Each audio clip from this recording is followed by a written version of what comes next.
Bonsoir à tous, bienvenue pour ce huitième épisode de l'Atlas Brou en français sur le Discord de Star Atlas. Et ouais, bonsoir à tous. Premier Atlas Brew de l'année 2023. On a fait l'Atlas Brew de l'année 2022, le dernier de l'année 2022 et là le premier 2023. Pour cette année qui, je pense, va être encore une année historique, hein. Chaque nouvelle année est une nouvelle marche, mais je crois que cette année-là, ça va chauffer, ça va chauffer, ça va chauffer. C'est l'année de la Donc livraison. voilà, c'est ça, année de la livraison, quoi. On a déjà eu des belles choses, hein. C'est vrai que j'étais assez étonné sur les choses qu'on a eues au niveau de la showroom. Et, euh, donc oui, là c'est l'année de Sage pour moi en tout cas. Et c'est de Sage qu'on va continuer à parler sur ce brew. Alors sur les brews, sur ce brew et les brews à venir, on va traiter du manuel Sage, mais d'une manière un peu différente, c'est-à-dire qu'on va l'aborder carrière par carrière. On va essayer d'analyser les différentes carrières possibles dans Sage, avec les éléments évidemment qu'on a au moment T, hein. Je rappelle que l'Atlas Brew, c'est un lieu où on théorie craft. Donc c'est pas voilà, voilà, il y a beaucoup d'idées qui sont soulevées, beaucoup de spéculations, beaucoup de théories qui sont émises.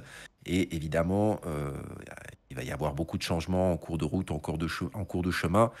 Il y a déjà eu pas mal d'ajustements, de modifications par rapport à l'ancien Scream, voilà, qui est devenu Sage. Et puis, vous avez vous-même vu pas mal d'ajustements, par exemple au niveau des hangars, etc. Donc voilà, attendez-vous à des ajustements en cours de route. Mais le manuel nous livre déjà énormément d'informations et justement qui vont nous permettre de nous plonger dans ces histoires de carrière. Et aujourd'hui, c'est Winston qui va un peu mener la danse avec la carrière de mineur. On va s'intéresser à la carrière, à la voie du mineur, les carrières de minage. Il y avait eu déjà un petit article qui avait été pondu il y a pas mal de temps autour de ça, mais on n'avait encore aucun élément de gameplay. On avait déjà eu des petits éléments aussi qui avaient commencé à transpirer dans la Foundation Room, mais là, effectivement, avec ce qu'on a sous la main, on peut aller beaucoup, beaucoup, beaucoup plus loin. Et avant justement de laisser Winston plonger dans le cœur du sujet avec des éléments fort intéressants, hein. Il a théorie crafté, il vous a sorti, il vous a sorti des belles spéculations et des belles idées. Donc avant de plonger, ce que j'avais envie de préciser, c'est que par rapport à ces histoires de minage, il faut voir qu'on va passer au travers de trois grandes époques. Voilà, on va dire que cette histoire de minage va quand même connaître trois grands changements. Et qu'est-ce que j'entends par trois grands changements au niveau de Sage, hein, toujours?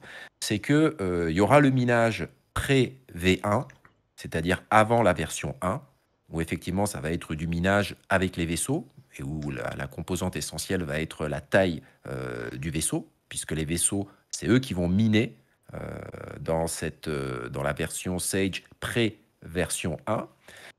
Ensuite, on aura une deuxième étape, ce que j'ai appelé la deuxième époque de minage, qui sera la V1, où on va voir l'arrivée des claim stakes et où on va passer du minage de vaisseaux vers le minage à proprement parler, avec des structures qui vont miner sur les planètes. Et à ce moment-là, les vaisseaux ne pourront plus miner sur les planètes, ils pourront seulement miner les ceintures d'astéroïdes.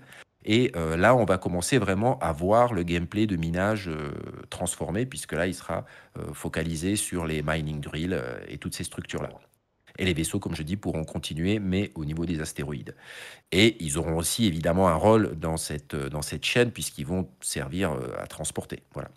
Et ensuite, il y a une troisième étape, ce que j'ai appelé une troisième époque au niveau de la carrière de minage, et qui va concerner d'ailleurs toutes les carrières, puisque ça va être l'arrivée de l'arbre de compétences. C'est-à-dire là où vraiment on va pouvoir commencer à nous spécialiser, on va pouvoir commencer à spécialiser notre compte de joueur au travers d'un arbre de compétences et où là évidemment va falloir choisir ce qu'on fait puisqu'on si on veut vraiment avancer dans une branche, va falloir se focaliser dessus. Donc voilà, donc pour moi il faut prendre ça en compte sur ce qu'on va théorie crafter aujourd'hui, puisqu'aujourd'hui on va être beaucoup sur les vaisseaux, donc un peu sur tout ce qui est pré-version 1. Après, je sais pas, peut-être que Winston s'aventurera plus loin. Donc, prendre tout ça en compte. Et puis aussi, j'allais dire, pour moi, une question qui va se poser et qu'on discutera peut-être après. Est-ce que quand on va parler minage, on va se concentrer uniquement sur l'activité d'extraction de ressources ou est-ce que on va aussi aller un peu plus loin, c'est-à-dire aussi inclure dedans la transformation des ressources avec cette phase aussi de crafting, de fabrication. Donc certains, je suppose, certains joueurs vont miner, mais ensuite aussi transformer les ressources. Donc pour certains, voilà, ça va aussi être inclus dans la boucle. Donc après, à chacun de, de dire ce qu'il en pense. Voilà, après cette petite introduction, je te laisse prendre la suite, Winston, si tu veux bien. Oui, bah écoute, oui, merci pour l'intro. Du coup, bon, pour répondre à ta question, je pense que cet épisode, il va se concentrer principalement sur l'activité de minage en tant que telle. Alors, évidemment, ça va être dur de pas parler de l'industrie parce que les deux sont forcément liés. Donc, je pense qu'on pourra peut-être finir là-dessus justement sur les liens entre la carrière de minage et les industriels et les joueurs combattants, parce que de toute façon, dans Sage, toutes les carrières sont liées. Alors, tu peux pas, c'est difficile d'aborder une carrière sans forcément parler des autres qui vont venir interagir là-dedans à un moment ou à un autre. Et quand on va parler des builds aussi, hein, de la manière de dépenser donc ces points de compétence en Exact. faisant les différents skills, ce sera difficile de ne pas parler de l'industrie non plus. Donc, on va déborder un peu au-delà du village, mais j'aimerais quand même qu'on se concentre sur l'activité d'extraction de ressources et tout ce qui va avec et de rentrer vraiment dans les détails là-dedans, quoi. Et Et du au coup, prochain brew, du coup, on pourra juste vraiment se concentrer sur le crafting, l'industrie et tout ce qui va avec, quoi. là, est-ce qu'on va se concentrer sur le minage vaisseau ou est-ce qu'on va aller jusqu'au claim stake? Alors, Toi, tu allais j'ai où avec... prévu les deux. J'ai prévu les deux. Génial. Pour Génial. l'instant, on va commencer par. Je pense qu'on va principalement quand même parler du minage vaisseau parce que c'est ce qui va arriver. C'est le gameplay qui va arriver en premier. C'est Exact. quand on aura le jeu entre les mains, c'est comme ça que ça va se passer. Donc, je pense que c'est ce qui est le plus pertinent maintenant. On Tout à pourra fait. toujours refaire un brew à l'arrivée des claim stakes et genre justement voir bien les différences, tout ça. On a un peu d'infos hein, sur les claim stakes, donc on va pouvoir en parler aussi. Mais ça, c'est plus de la spéculation sur le futur. Alors, les claim stakes, ça arrivera peut-être pas avant l'année prochaine, hein. Son nom, c'est la V1. Hein. Donc, ça peut être dans 6 mois, ça peut être l'année prochaine. Je pense que c'est plus pertinent maintenant de se concentrer sur les vaisseaux. Parce que c'est ce qu'on va Tout à avoir fait. entre les mains dans le mois de février, en croisant Ouais. les doigts sur le testnet. Donc, Ouais. Ouais. ouais. Donc, ce que je vous propose, pour le brew aujourd'hui, c'est bah, déjà de revenir un peu sur les mécaniques de minage dans Star Atlas Golden Era, hein, donc dans le jeu de stratégie, jeu de plateau par navigateur qu'on va avoir sur le testnet Solana d'ici le mois de février. Les mécaniques de minage donc dans ce jeu-là et les différents builds de personnages qu'on peut donc adopter pour entreprendre cette carrière, les mécaniques de jeu qui y sont liées et les différents vaisseaux qu'on peut utiliser pour essayer d'optimiser un peu au mieux cette activité dans Sage, quoi. Parce qu'évidemment, dans Star Atlas, tous les vaisseaux ont des modules, des capacités différentes, des statistiques différentes. Donc je suis allé un peu creuser, bon pour l'instant principalement de XXS jusqu'à large. Si on a le temps encore, on pourra s'amuser à aller creuser plus loin dans les capitaux, les commandeurs, et voir les titans, hein, pourquoi pas. Bon ça c'est vraiment, je pense pas que quelqu'un va acheter un titan ce soir, peut-être, hein, je sais pas. Mais ce serait toujours amusant d'aller voir, de les comparer un peu au niveau des stats, tout ça. En tout cas, je suis allé jusqu'à large.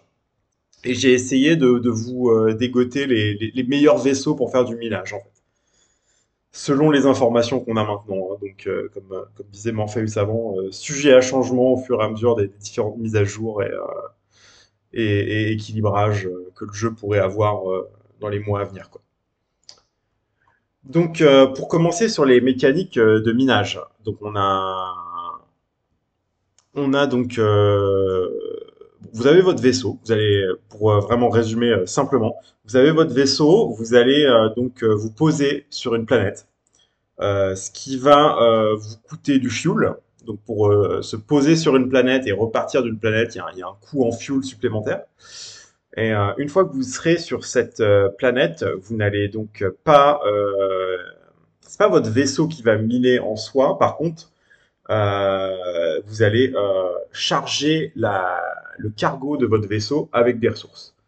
En tout cas, jusqu'à ce que les claim stakes arrive dans le jeu, dans la V1, en fait, ça va se passer comme ça. C'est-à-dire que on parle plus d'extraction de ressources que de minage en soi. Vous allez donc avoir une vitesse de remplissage de votre soute par rapport à un certain nombre de ressources qui sont disponibles sur la planète où vous allez être. Donc, Mm, mm, mm. vous allez pouvoir, comment dire, donc ça va dépendre de ce qu'on appelle le richness et le hardness des ressources. C'est-à-dire qu'une planète Mm. a un certain nombre de ressources disponibles. Enfin, en soi, les ressources sont, comment dire, il n'y a pas de, les ressources sont infinies, mais vous allez avoir une vitesse maximum d'extraction des ressources qui va dépendre de la taille de votre vaisseau, de la quantité de ressources, on va dire, sur cette planète, plus la difficulté de Mm. minage de ces ressources. Voilà, c'est ça, en gros, c'est Mm. ces trois paramètres qui vont permettre de sortir un, comment dire, un Oui, rythme d'extraction, quoi. c'est ça, c'est le hardness dont tu parles, la dureté, c'est cette difficulté de miner une ressource X ou Y, quoi. C'est-à-dire, C'est ça va ça. être plus facile sûrement de miner, je sais pas, du fer que du diamant, quoi. Ouais, voilà. Donc il y Et a, richness, c'est donc cette abondance, c'est ça, cette c'est ça. abondance Et donc il n'y a pas dont la de, il y planète a, dispose. c'est impossible d'épuiser les ressources d'une planète. Par contre, plus il va y avoir de vaisseaux qui minent la même ressource sur cette planète, le moins chaque joueur va en avoir, quoi. Si ça fait sens. Par exemple, il y a, imaginons qu'il y ait, allez, si vous êtes tout seul à miner sur une planète, vous allez tirer 100 de fer par minute, quoi. Ça, c'est un chiffre comme ça au pif, hein, mais si tout d'un coup il y a 100 joueurs qui viennent aussi extraire la même ressource, bah, vous allez en tirer que un par minute, quoi. Vous voyez ce que je veux dire? C'est, après, ça Ouais, va ouais. dépendre de votre vaisseau, ça va dépendre de la richness, de la hardness, de la ressource en question. Donc tout ça, c'est une formule qu'il va falloir calculer, quoi. Mais les ressources sont infinies, mais la vitesse d'extraction de ces ressources va dépendre donc de ces trois paramètres.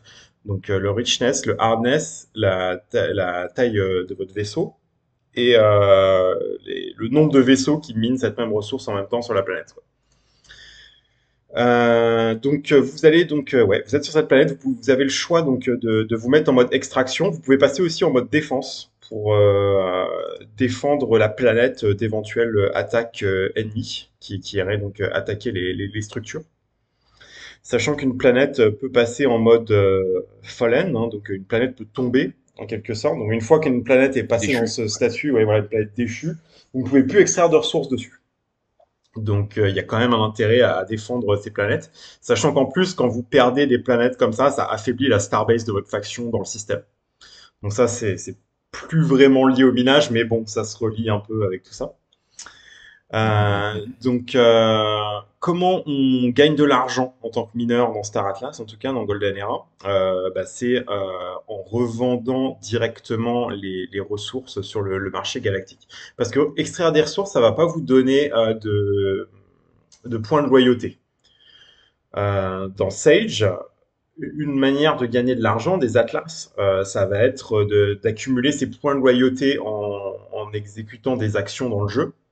Par contre, extraire des ressources comme ça sans les transformer ni rien, ça ne vous donne pas de points de loyauté pour votre faction directement. Donc ça va être, Ouais. si vous êtes vraiment un pur mineur, que vous voulez faire que ça, votre source de revenus, ça va être d'extraire ces ressources, de les ramener à la station spatiale centrale et de les revendre directement sur le marché galactique. Ou Ouais, là, exactement. Ouais. des industriels vont venir vous les acheter pour les transformer en R4 ou en d'autres composants après quand il y aura le crafting de vaisseaux, quoi.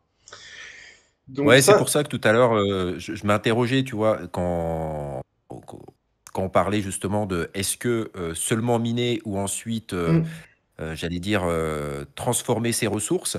Parce qu'à partir du moment où cette boucle de minage va être connectée, on va c'est dire, ça. à l'amélioration de la Starbase, là, éventuellement, ça va commencer à rapporter des points de loyauté. C'est-à-dire qu'en tant que mineur, je peux faire le choix, comme vient de dire Winston, d'aller vendre ces ressources directement sur la marketplace, mais je peux aussi faire le choix de les emmener à une Starbase qui est en train d'être améliorée, les mettre un peu au pot commun et du coup, ces ressources vont servir à l'amélioration de cette Starbase et ça va me faire gagner quelques points de loyauté. Donc j'allais dire même sans les transformer, ces ressources finalement, hein. C'est simplement Hmm. les déposer en brut, non? Qu'est-ce que t'en penses si je les dépose brut sur la Ouais, Starbase? et ben ça, tu vois, je pense que ça dépendra en vrai, ça dépendra peut-être même de la faction dans laquelle tu es, hein, parce que en fait, tu auras Mhm. donc ce choix d'être un pur mineur ou d'être un mineur slash industriel.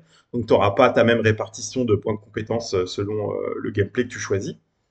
Par contre, si tu es mineur slash industriel, bah ouais, tu vas donc avoir un mélange. Tu vas peut-être vendre certaines ressources et aussi en transformer d'autres pour justement augmenter les starbase et gagner ces points de loyauté. Ouais, mais c'est Mais là, tu vois, je m'interrogeais. Je après, ça m'interrogeais dépend peut-être que. combien tu as de joueurs dans ta faction qui gagnent des points de loyauté aussi, quoi, tu vois. Si tu es dans une faction Ouais, avec peu de bien joueurs, sûr. c'est intéressant de gagner peut-être des points de loyauté. Si tu es dans une faction qui est surpeuplée, bah peut-être que les points de loyauté, ça va pas te rapporter tant de choses que ça par rapport Ouais, aux ça va autres, être tu peanuts. vois. Ça va être Donc peanuts. là, Ouais, ouais, peut-être je vois ce que que tu veux dire. focus des ressources rares et être un pur mineur, eh ben, ce serait Ouais, plus intéressant, tu vois. Donc les factions qui seraient surpeuplées auraient plus de joueurs qui seraient hyper spécialisés, alors que les ouais, factions qui auraient moins de gens auraient peut-être plus des mecs à tout faire, quoi, tu vois. à tout faire, ouais. Par Ouais. contre, ce que je me dis, c'est que même quelqu'un qui est pur mineur, il peut très bien, sans transformer les ressources qu'il a extraites, juste les déposer sur la base, sur la Starbase, dans l'espèce de pool de pots communs. Et ensuite, je vais dire, les autres joueurs qui, eux, auront assigné des membres d'équipage au crafting sur la Starbase, ils vont pouvoir bénéficier de ces ressources qu'il a déposées, quoi. Tu vois, Alors c'est-à-dire que je oui, me dis qu'il certes, y mais tu a. gagnes rien en faisant ça.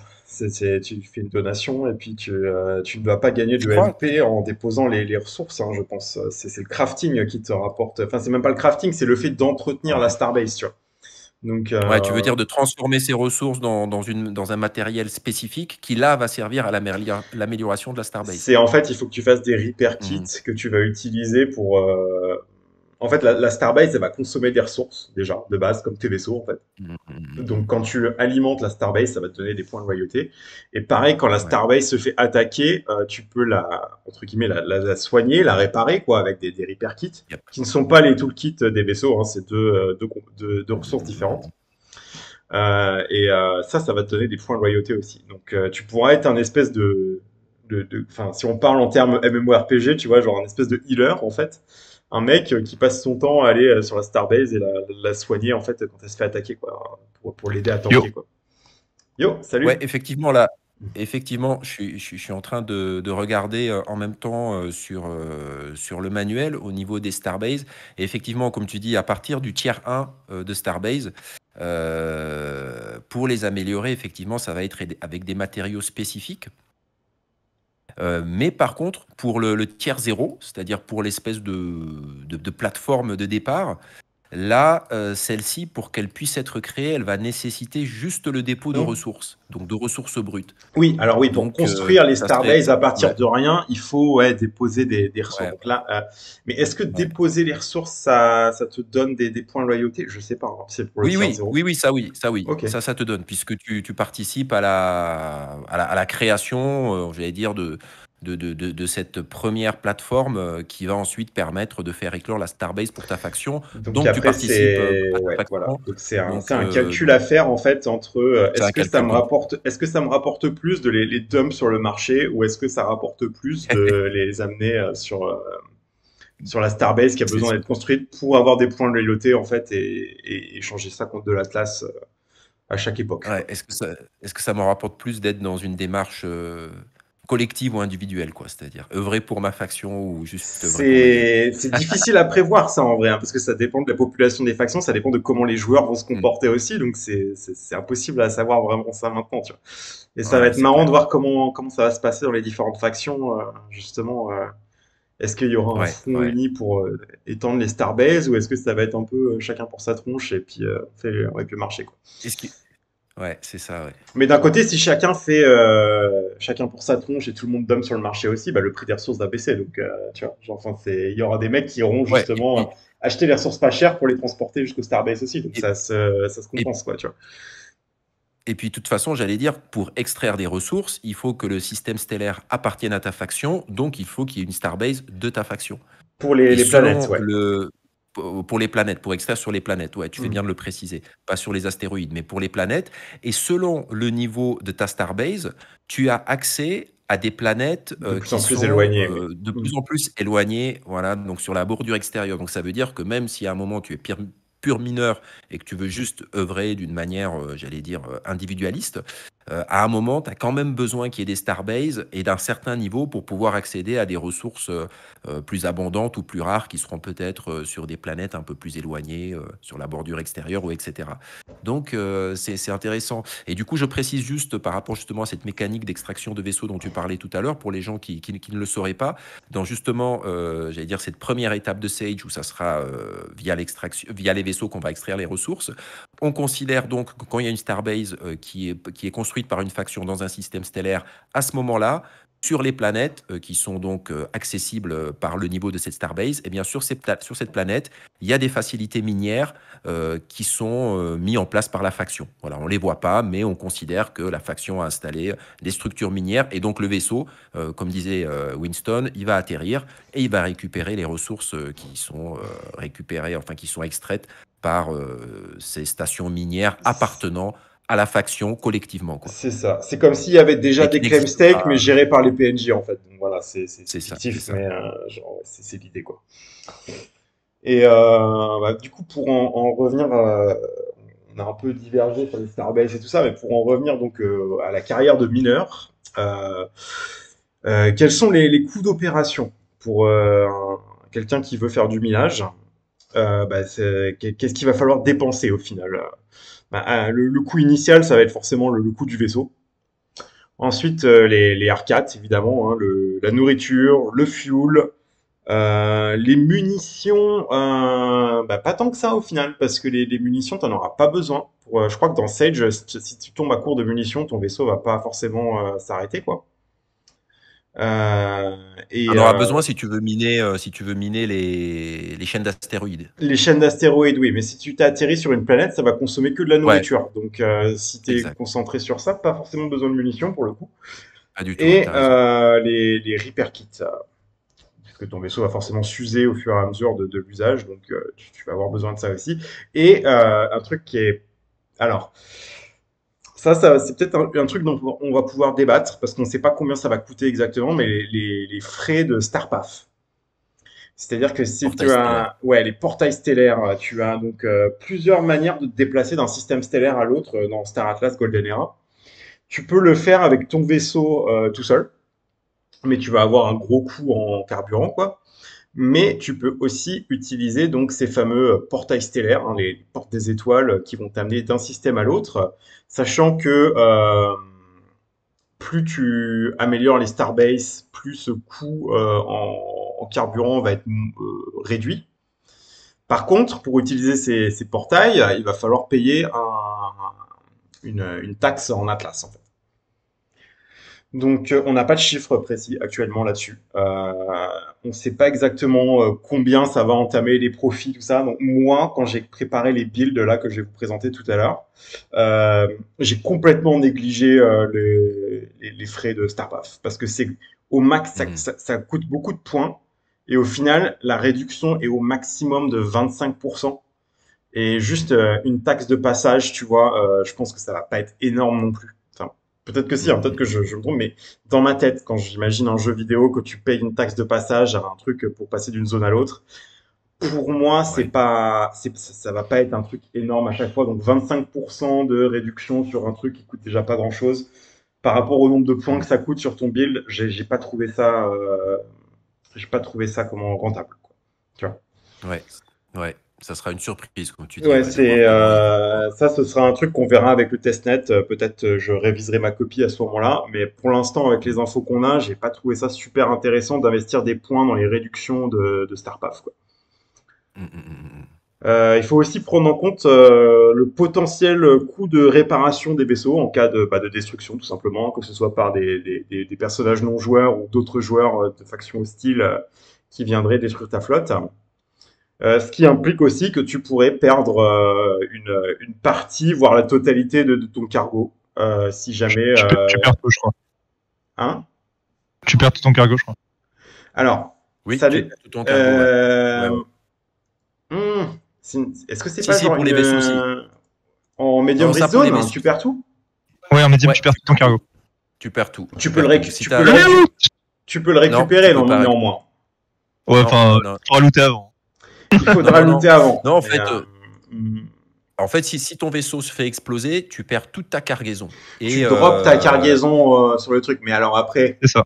il y a Après, le on te le dit. côté, en si fait, t'as c'est des teammates, les ils peuvent le récupérer pour toi, tu vois, il y aura toujours moyen d'essayer de récupérer, quoi. Mais peut-être. Moi, ce que j'ai en soi, compris, tu moi, ce que drops ton j'ai truc par compris, terre. Mm. bah, en fait, moi, ce que j'ai compris, c'est que si tu as un combat, ça veut dire que tu as deux flottes qui sont engagées. Et si la flotte qui va être détruite, elle va perdre sa cargaison. Et donc, la flotte qui est gagnante, elle va récupérer, elle va pouvoir looter une partie et l'autre partie va être burn. Donc, non, non, moi, tel que je le vois, après, je me trompe peut-être, hein, moi, tel que je le vois, je le comprends, c'est que vaisseau détruit, cargaison perdue, récupérée par le gagnant. Après, effectivement, si tu as des copains qui arrivent derrière et qui à nouveau explosent, celui qui a récupéré, à nouveau, il y aura une partie Ça Et se tu passe jamais. repères encore 25%. Ah, ça pourrait marcher comme ça, oui. et ça pourrait marcher comme ça. Moi, Ça, j'étais dans le l'habitude. côté, Ouais. ouais, je disais le côté une partie des ressources qui est détruite et une partie qui peut être récupérée par toi-même, j'allais dire, c'est au niveau des starbases. C'est-à-dire, si une starbase se fait exploser, tout ce qu'il y avait dessus au niveau de l'inventaire, il y a une partie qui va être burn et une partie qui pourra être claim, qui pourra être réclamée Oui, contre avec de un l'argent. coup en Atlas. Voilà. Mais au niveau des vaisseaux, justement, ils en parlaient hier soir sur le Brou, justement. Il y avait cette histoire au niveau du coup en Atlas pour récupérer une partie de l'inventaire d'une station stellaire qui se fait exploser, d'une base stellaire qui se fait exploser. Et justement, on est venu sur cette idée, sur cette question de et les vaisseaux. Et non, les vaisseaux, un vaisseau détruit égale ta cargaison perdue, quoi. Donc D'accord. c'est intéressant. C'est Mais en fait, intéressant. c'est Ok. logique que sur les Stargate, enfin sur les stations, tu récupères une partie parce que ça se trouve, tu t'es fait attaquer pendant que tu étais absent pendant 3 jours et en gros, tu te retrouves sans rien, quoi. C'est pour éviter ce genre de Ouais, problème, en fait. très Parce que les juste. mecs peuvent très bien t'attaquer pendant que tu dors aussi, tu vois. Hmm. Et ils vont t'attaquer pendant que tu dors. J'espère qu'ils vont mettre une zone où il y a peut-être une zone d'invulnérabilité. Parce que sinon, les mecs font que attaquer pendant que tu dors, c'est un peu relou. Bah, t'as la safe Ouais, zone, hein, safe, forcément. Ouais. safe zone, hein. Ça Non, sera non, pas moi, safe zone. je parle en médium. Ah, je Bah, pense pas en médium. en médium, en fait, tu peux laisser tes vaisseaux. Bon, alors, on dérive du sujet, mais en médium, tu peux laisser tes vaisseaux en fait en défense sur la station, un peu en Oui, mode mais bon. AFK pour tanker, tu vois. Ou je peux les laisser docker à l'intérieur. Par contre, si la station se fait des pop pendant que tu dors, bah, tes vaisseaux ils sont renvoyés à la safe, quoi. Ouais, Tu vois. c'est ça, Et tu c'est devras ça. payer la réparation. Après, Donc, ouais, je mais pense pas qu'une station, ça se fait des boîtes par 30 mecs, hein, tu vois. Faudra beaucoup de gens.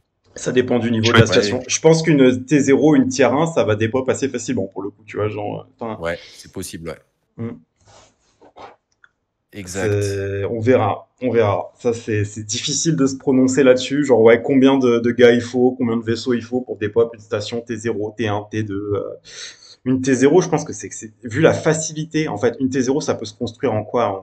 Il y a des mecs qui se sont amusés à calculer, mais genre, peut-être en 1 heure, 2 heures, tu peux popper une T0, donc ça devrait se détruire assez facilement, quoi, tu vois. Genre, c'est vraiment le truc de base, quoi. Quand tu dis popper, c'est-à-dire qu'il faut que tu restes dans le système pendant 2 heures. Non, je veux dire que pour détruire la station, quoi.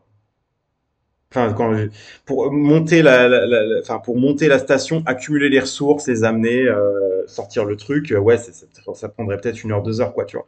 Donc pour la détruire, ça irait probablement beaucoup plus vite que ça, quoi. Tu vois. Vite. Hmm. Ouais, ça peut aller vite. Bah oui, à mon avis, une T0, elle pourra se faire. C'est long, hein, 2 heures pour installer, hein. Ouais, mais ça serait bien, je trouve, hein. Non, c'est pas si long que ça en vrai sur un MMO, Ouais, genre. c'est long, hein. Je sais pas, non, bah ça me semble pas plus long que ça, genre. Enfin, je sais pas si t'as fait des trucs un peu sandbox machin avant. Établir une base qui te permet d'extraire les ressources d'un système et tout ça, 1 heure, 2 heures, sachant que ça va impliquer des centaines de joueurs, tu vois, enfin, je sais pas. Ça me paraît pas si délirant que ça. Ça veut dire que, en gros, les systèmes vont changer de main peut-être plusieurs fois par jour, quoi, tu vois. Ouais, ça c'est fort probable. Allez, back to mining, Hmm. Winston. Ch- Tac, Yes, t'es coupé, c'est toi bon. t'as lancé. Bah écoute, je te propose de passer sur les builds du coup. Ouais, vas-y. Les différents, comment dire, bah ouais, les templates en fait de personnages, de comment dépenser ses points de compétences. Donc, on a 100 niveaux de ranking dans Star Atlas Golden Era. Qui nous donne des points à dépenser dans divers types de compétences, qui nous donnent des bonus. Bah, je me suis amusé un peu à spéculer sur quel genre de build on pourrait faire pour un personnage qui serait vraiment full mineur. Donc j'en ai fait deux. J'en ai fait un qui est genre vraiment extraction de ressources et transport. Et un deuxième Mhm. qui est plus orienté V1, c'est-à-dire après l'introduction des claim stakes. Alors celui-là, il est un Mhm. peu, on ne sait pas exactement de combien de points vont coûter les claim stakes, donc celui-là, il est un peu plus spéculatif. Et un dernier qui est un modèle plus mixte entre l'extraction de ressources et l'industrie. Ok. Donc, alors, on va commencer par vraiment le pur mineur, vraiment en mode V0, là, le jeu il drop, tu veux faire que du minage, tu veux que extraire des ressources et te faire du pognon. Pour moi, le plus intéressant, ça va être de maximiser le nombre de vaisseaux que tu possèdes, Mhm. parce que Mhm. bah, tu veux donc maximiser ton extraction de ressources, donc tu veux avoir le plus de vaisseaux, le plus de gros vaisseaux possible. Mhm. Euh, donc, la vitesse d'extraction et le nombre de ressources que tu pourras transporter sur chaque voyage. Parce qu'il faut penser que genre les ressources que tu extrais, il va falloir les ramener à la station à chaque fois pour les vendre. Donc ça va Ah ouais. dépendre de la taille de ton vaisseau. Donc plus ton vaisseau est gros, plus il va extraire des ressources rapidement. Et bon bah ce yield que tu vas avoir sur ton vaisseau, ça dépend aussi de la ressource que tu mines, hein, donc les Mhm. dépôts Ouais. naturels que tu as sur la planète et la difficulté de minage de la ressource que tu mines. Mais bon, plus Ouais. tu La vas dureté, le voilà. hardness et le Et richness donc dont tu parlais tout à l'heure. voilà, en toute logique, les ressources les plus dures à extraire se vendront le plus cher.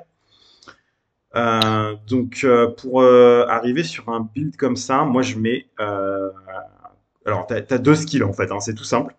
T'as Concurrent Mhm. Fleets et Fleet Size.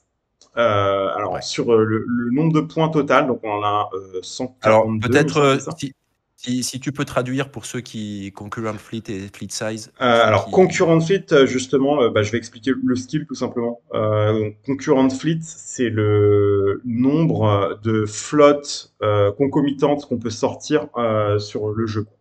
Donc, c'est à chaque fois que tu mets un point, tu pourras sortir une flotte en plus. Ok? Donc, flotte simultanée, c'est ça, les flottes C'est ça, les simultanées flottes qui peuvent être déployées. simultanées, ouais, qui Mhm. peuvent être déployées dans le jeu. Donc je mets 49 points là-dedans, parce que le cap est à 50. Donc ce que tu veux, c'est Mhm. avoir le maximum de fleet possible. Donc alors ça c'est juste mon interprétation, hein. Donc si vous voulez intervenir, vous avez une meilleure théorie sur le truc ou quoi, je vous en prie. Mais moi c'est mon petit théorie craft perso. J'ai trouvé que Et donc là, on tu a pars, excuse-moi de te couper, là, tu pars de l'idée que tu as 100 points au départ, à non répartir. 142, non c'est 142 points il me semble Ah à ouais, répartir. max. Ouais, ouais, 142 level points. max. Ah Ouais. ouais, ouais. Ah oui, c'est un build. Donc Ok, c'est ok. si en partant du principe que tu arrives au niveau maximum, comment tu dépenses tes points pour D'accord. maximiser le truc, Ok, tu vois. Mais moi, il y a un truc qui me ok. gêne dans ce que tu dis, Winston. Tu parles de vaisseaux de minage. Parce que là, tu es en train de dire que tous les vaisseaux peuvent miner, en fait, c'est ça? Ouais, Oui, c'est c'est ça, ça. mais tous les vaisseaux pourront miner, tout à fait. Tous les vaisseaux pourront miner dans la pré-alpha et dans la V0. C'est ce qui avait été un peu présenté déjà, si tu veux, dans le Mais papier quand tu parles de économique. vaisseaux de minage, c'est pas des minages de planètes, c'est des minages Non, d'oroïdes. non, de, de, Non, de, des de minage planètes. de planètes.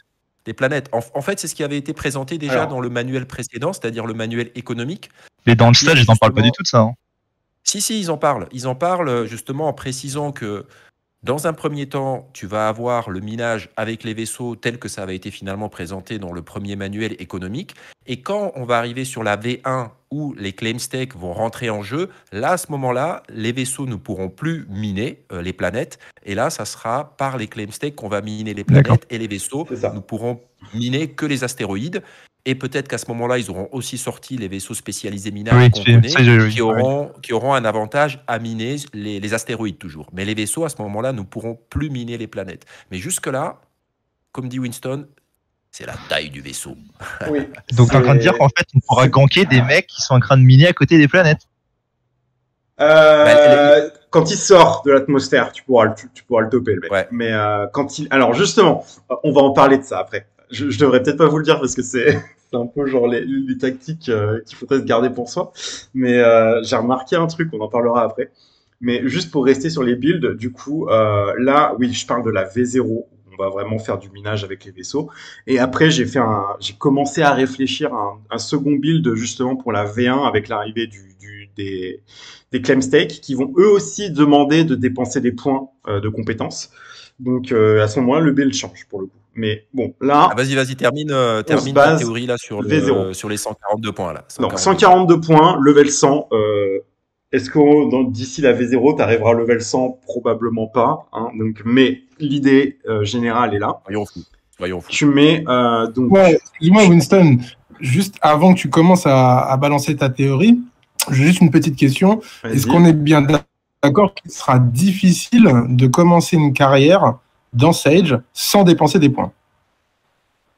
Alors, tu parce que pourras j'ai pas, bien en compris, fait, genre, t'étais obligé de dépenser tes points, c'est tes points de compétence, en fait. Genre, voilà, donc en fait, tu peux pas accumuler des points jusqu'à monter à 100 points, jusqu'à 149, tu vois, parce que tu vas tout le temps les dépenser, en fait, finalement. Oui, mais tu choisis dans quoi tu les dépenses.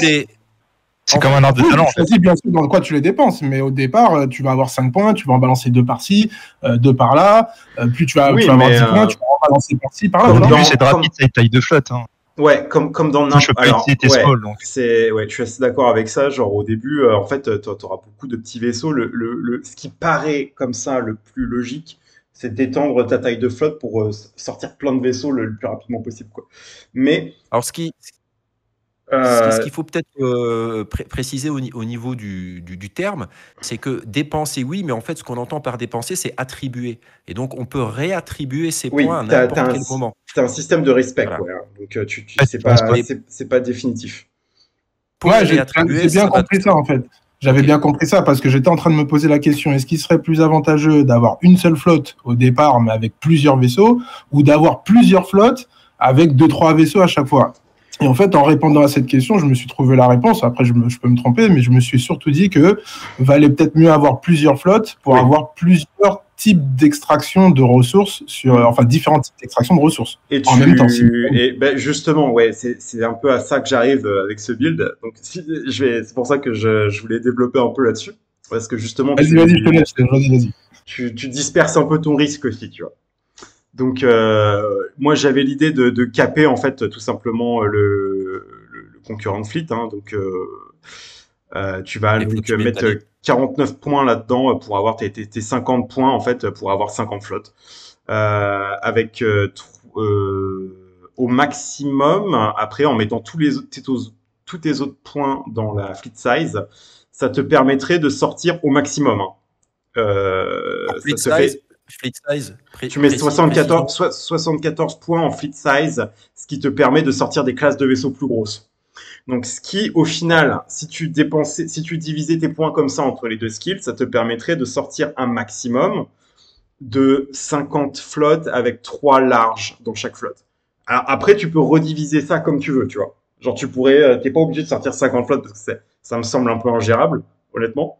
Mais tu peux après ajuster comme ça pour sortir moins de flotte, mais avoir des plus grosses classes de vaisseaux dans chaque truc, tu vois. Genre c'est vraiment mais c'est surtout que pour sortir 50 flottes, il faut avoir 50 vaisseaux. Je vais juste faire une précision pour les. Mais l'idée c'est aussi que, alors on part dans l'idée aussi que tu réinvestis à chaque fois pour réaugmenter ton yield en fait. Enfin, en partant du principe que tu réinvestis dans le jeu en fait, tu vois. Tu rachètes des vaisseaux. Bah, en même temps, si tu veux, quand tu regardes comment Sage va fonctionner, si tu veux être compétitif dedans, je pense que tu as tout intérêt à augmenter ta flotte au fur et à mesure du temps. Full F4. Oui, je voulais juste faire. Moi, je suis d'accord avec ce que tu dis, mais après, effectivement, c'est la notion de réinvestir ce que tu gagnes dans le jeu par le biais de racheter des vaisseaux. Bon, là, je me dis, moi, personnellement, j'ai 8 vaisseaux de différentes classes, des médiums et des XXS. Donc, ça me fait, genre, je peux sortir 8 flottes max ou en sortir 4 et en mettre 2 par flotte. Tu vois ce que je veux dire ? Ouais, tu peux voir le truc comme ça. Mais après, tu acceptes aussi que ton yield restera toujours à ce niveau-là. Et alors après, si les prix baissent ou que la flotte moyenne du joueur moyen de Star Atlas commence à augmenter parce que tout le monde réinvestit, tu vas forcément tomber derrière en termes de compétitivité, tu vois. Parce que un mec qui aura toujours réinvesti, bah, dans un an, il aura genre vachement plus de vaisseaux, quoi, tu vois. Donc il va miner vachement plus, il va inonder le marché. Enfin, ça, c'est des trucs à prendre en compte aussi, quoi, tu vois. Ça, moi, c'est la réalité que je vois, comme on nous En présente les fait, règles du jeu, tu vois. en gros, tu vois le truc en te disant que ouais, tu réinvestis dans des vaisseaux, mais qu'on serait capable de jouer avec une cinquantaine de flottes, que ça soit gérable, Je d'avoir sais autant de pas. vaisseaux dans ton flotte qui Ça, fait ça dépend. Dans Sage, je pense que ce serait quand même. Franchement, ça dépend de l'activité que ça demande. Mais pour le minage, par exemple, est-ce que 50 flottes c'est trop? Je sais pas en fait parce que au final le minage t'es un peu semi AFK quand même quoi, tu vois, genre tu poses ton vaisseau sur la planète, ta soute se remplit. Ça dépend combien de temps ça prend en fait pour que ta soute se remplisse au maximum quoi. Si ça prend genre 1 heure, 2 heures, bah t'as largement le temps d'aller cliquer sur les autres trucs et genre de tout remplir, tu vois, genre de. Ça dépend le temps que tu mets dans le jeu, ça dépend à quel point c'est actif. Si tu joues plus un style de jeu PVP, machin, peut-être que tu pourras pas avoir autant de flottes actives en même temps parce que ce sera impossible de tout gérer, tu vois. Euh, ça reste quand même difficile à dire. C'est le niveau d'interaction dans le jeu en fait, tu vois. Genre la fréquence tous les combien de temps tu dois aller cliquer pour faire une action, pour faire un truc, combien de trucs tu dois gérer en même temps. Ça, c'est difficile à savoir actuellement juste avec les infos du manuel. Et ça, c'est quelque chose qu'on ne saura pas avant d'avoir le jeu entre les mains d'ici peut-être un mois ou deux, là, en espérant. Mais ouais, je pense que le minage, ce sera quand même un truc un peu tranquillou, quoi. Tu vois, genre, enfin, tu t'arrives, tu poses ton vaisseau sur la planète, il se remplit doucement. Hop là, tu passes à ton autre flotte, tu fais pareil, tu fais pareil, tu fais pareil. Et puis après, tu recliques, tu recliques, tu recliques pour renvoyer tous tes vaisseaux à la station centrale. Ça me paraît un truc un peu semi-AFK, quoi, tu vois. Enfin, si t'as, surtout dans un jeu un peu point and click, tu vois, ça me paraît pas délirant non plus, quoi. est-ce qu'un vaisseau qui sera amarré à une starbase sera considéré comme une flotte ou pas? Euh, tu, alors, tu peux amarrer une flotte à une starbase. Par contre, si tu veux faire du crafting, par exemple, eh ben, tu seras obligé de disband ta flotte. Et alors là, ton crafting sera par vaisseau individuel. Tu vois ce que je veux dire? Oui, en fonction des membres d'équipage. C'est ça. Que tu libères. Que Mm. tu libères justement pour cette tâche. Et donc, oui, ce que je voulais dire tout à l'heure, je me glisse tel un ninja agile. Vas-y. Je voulais juste traduire le terme fleet size, parce que évidemment pour nous c'est évident, mais je me dis, voilà, on a toujours des gens qui sont non anglophones. Voilà, fleet size, c'est la taille de la flotte. Donc c'est le nombre de vaisseaux qu'il peut y avoir au sein d'une flotte, sachant que ce nombre, il dépend en fait aussi de la taille de ces vaisseaux. C'est-à-dire que chaque vaisseau coûte un certain nombre de points. Et donc, selon la fleet size, qui va être une valeur X, eh bien, tu peux rentrer un certain nombre de vaisseaux de taille S, mais si tu rentres des vaisseaux de taille L, évidemment, tu pourras rentrer moins parce que leur coût en points par rapport à cette valeur est plus gros, quoi. Donc, c'était juste la précision sur ce terme. Yes, bon voilà. Donc bah du coup voilà, donc on a ce premier build hein, donc 49 points en concurrent fleet, 74 points en fleet size, un truc vraiment tout simple qui se concentre sur l'extraction de ressources pour tout balancer sur le marché après et alors là on s'occupe même pas des loyalty points ou quoi que ce soit. C'est vraiment essayer d'aller chercher les ressources qui ont le plus de valeur au moment M sur le marché et de faire son retour sur investissement avec ça quoi. Donc ça ce serait un des gameplays potentiels de Star Atlas, en tout cas sur Alors, le jeu Golden Era. Et donc après, tout ce build, pardon. c'est genre, c'est basé sur deux choses. Plus t'as un vaisseau gros, tu vas extraire plus vite. Ça va aussi te coûter plus cher. Par contre, tu as aussi une plus grosse cargo bay. Tu vas donc pouvoir amener beaucoup plus de ressources à chaque voyage, quoi. Donc ça, c'est un peu l'idée. Voilà, c'est tout simple, hein, mais c'est un des gameplays qui serait possible sur le jeu, quoi, genre dès le début, quoi, dans Sage. Alors après, moi, ce que je me dirais là-dessus, c'est que pour moi, ça serait plus un gameplay que je vois au sein d'une guilde. Pourquoi? Parce que 3 vaisseaux de taille large, c'est quand même un sacré budget, même là maintenant avec le discount qu'on peut avoir sur les prix. Ce qui, je pense, quand même concernera peut-être Ah bah oui, non, pas c'est beaucoup de sûr. monde. Ouais. Et donc toi, tu penses que sur un même principe comme ça, on pourrait donc répartir un nombre de vaisseaux Bah, plus petits? après, là, tu vois, où là, justement, ça devient peut-être intéressant de mettre des points dans les Star Path et tout ça, c'est si vraiment tu te Mm. dis, bon, bah voilà, moi j'ai tel nombre de vaisseaux, j'ai mis tant et je veux jamais mettre plus dans le jeu et je veux juste extraire à partir de là et jamais remettre dans le jeu. Bah là, pour le coup, ouais, si tu veux maximiser, on va dire, la rentabilité de ta flotte, là, ça devient intéressant de mettre des points dans le Star Path et tout ça, quoi. Mm, Mais mm. moi, quand j'ai fait ces builds, c'est vraiment dans l'idée où tu joues au jeu que tu réinvestis à chaque fois dans le but de racheter plus de vaisseaux pour augmenter ton yield, quoi, tu vois.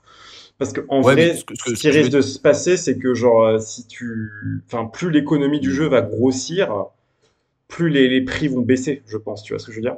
Genre des ressources en général, je veux dire. Donc si t'es un Ouais, mineur, mais moi, t'as tout intérêt à ouais.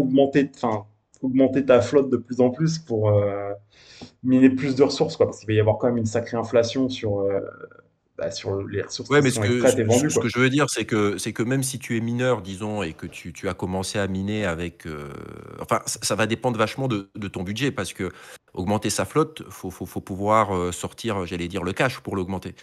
Parce que même, Ouais, je tu le pense sors que, du jeu, le cash, et t'es pas obligé d'acheter des gros vaisseaux. Alors, soit t'attends probablement un temps assez long pour te racheter un gros vaisseau, ou alors tu rachètes des petits vaisseaux aussi. oui, c'est Parce ça, que c'était ça ma question. t'es... C'est-à-dire, à la place des larges, tu peux, Ah oui, oui, tu oui, peux remplir attention, hein, parce cette que moi, espèce de build je avec tenais des vaisseaux plus l'exemple des petits. larges tout à l'heure pour donner une idée du maximum jusqu'où on pouvait pousser le truc, quoi, tu vois. Mais après, Ouais.